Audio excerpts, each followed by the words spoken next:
नमस्कार किसान भाइयों आज हम बात करने वाले हैं गेहूं की फसल की बुआई करते समय हमें कौन कौन से खाद और कितनी कितनी मात्रा में डालने चाहिए जिससे कि गेहूं की फसल में हमें शानदार ट्रिलिंग के साथ साथ शानदार पैदावार निकाल कर दे सके। हमारे पास गेहूं का उत्पादन बहुत ही अच्छा देखने को मिल सके और एक शानदार पैदावार के लिए एक शानदार खाद का कॉम्बिनेशन होना बहुत ही जरूरी है। ऐसा नहीं है कि किसान भाइयों की गन्ने की फसल हो, धान की फसल हो, गेहूं की फसल हो या फिर अन्य जो फसलें हैं सभी में एक जैसा ही खाद डालना पड़े। इस बात को बड़े ही अच्छे तरीके से समझा सकते हैं। कुछ फसलों के अंदर सल्फर की आवश्यकता पड़ती है, कुछ फसलों के अंदर जिंक की आवश्यकता पड़ती है, कुछ फसलों के अंदर किसान भाइयों एनपीके की आवश्यकता पड़ती है, ज़्यादा पड़ती है। तो हर फसल के एक अलग ही तरीका है, हर फसल के अंदर अलग ही खाद की आवश्यकता पड़ती है। गेहूं की फसल के अंदर बुआई के समय सबसे बेहतरीन और शानदार खाद जो है कौन कौन से हैं, कितनी कितनी उनकी मात्रा, किस तरीके से उनका उपयोग करना चाहिए, यह सब कुछ हम आपको इस वीडियो में बताने वाले हैं। तो वीडियो को पूरा देखना। तो चलिए शुरू करते हैं। गेहूं की फसल की जब आप बुआई करते हैं, कुछ किसान भाइयों को डीएपी खाद बहुत ज़्यादा पसंद होता है, कुछ किसान भाइयों को सिंगल सुपर फास्फेट बहुत ज़्यादा पसंद होता है और कुछ किसान भाइयों को एनपीके बहुत ज़्यादा पसंद होता है। तो आज हम इन तीनों खादों के कॉम्बिनेशन के बारे में बात करने वाले हैं। सबसे पहले बात कर लेते हैं जो किसान भाई डीएपी की मदद से गेहूं की बुआई करना चाहते हैं, उन्हें कौन कौन से खादों की कितनी मात्रा में आवश्यकता पड़ने वाली है। किसान भाइयों, अगर हम डीएपी की बात करें तो डीएपी खाद की हम 40 किलोग्राम प्रति एकड़ की आवश्यकता पड़ती है। किसान भाइयों, यह मात्रा गेहूं के लिए बिल्कुल ही एक सफिशिएंट मात्रा है। साथ ही किसान भाइयों, यूरिया की मात्रा भी लेनी चाहिए और यूरिया की मात्रा आप लेंगे 15 किलो प्रति एकड़ के हिसाब से। ध्यान दें, इससे ऊपर मात्रा आप बिल्कुल भी न लें।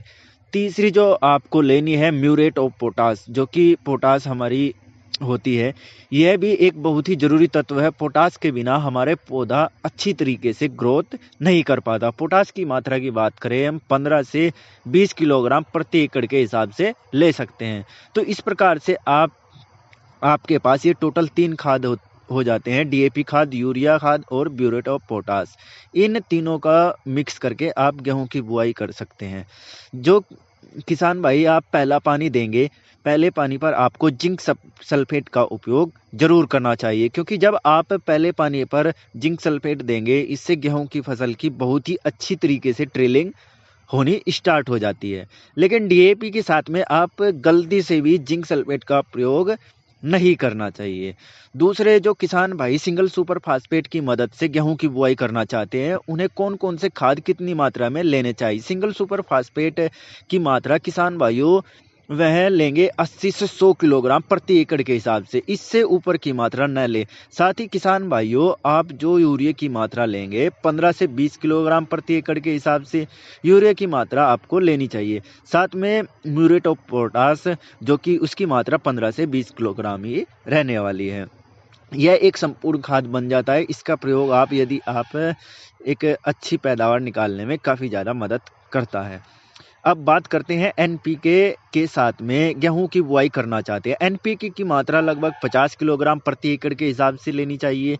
साथ में 15 किलो यूरिया की मात्रा, और इसके यूरिया इसके अंदर पहले से ही होता है लेकिन 12% होता है। 15 किलोग्राम यूरिया आपको अलग लेना है।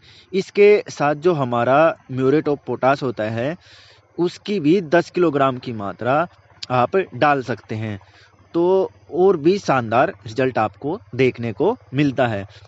तो इस प्रकार से आप तीनों में से किसी भी एक का चयन करके आप गेहूं की बुआई कर सकते हैं। लेकिन ध्यान दें, जब आप गेहूं के अंदर पहला पानी लगाए, किसान भाइयों आपको चाहे इन तीनों में से कोई सा भी खाद का उपयोग किया हो, आपको जिंक सल्फेट का प्रयोग अवश्य करना है। जिंक सल्फेट का प्रयोग करके आप जिंक की मात्रा को पूरी कर सकते हैं, सल्फर की मात्रा भी पूरी हो जाएगी। किसान भाइयों, अगर आपका बजट है तो बुआई के समय पर आप इन तीनों खादों के साथ सागरिका 10 किलोग्राम प्रति एकड़ के हिसाब से मिलाकर डाल सकते हैं। यह आपको एक बहुत ही अधिक अच्छी पैदावार निकाल कर दे सकती है। उम्मीद है जानकारी आपको अच्छी लगी होगी। तो मिलते हैं नेक्स्ट वीडियो में। किसान भाइयों, अगर आप कोई भी सवाल है तो कमेंट में आप हमें पूछ सकते हैं। धन्यवाद।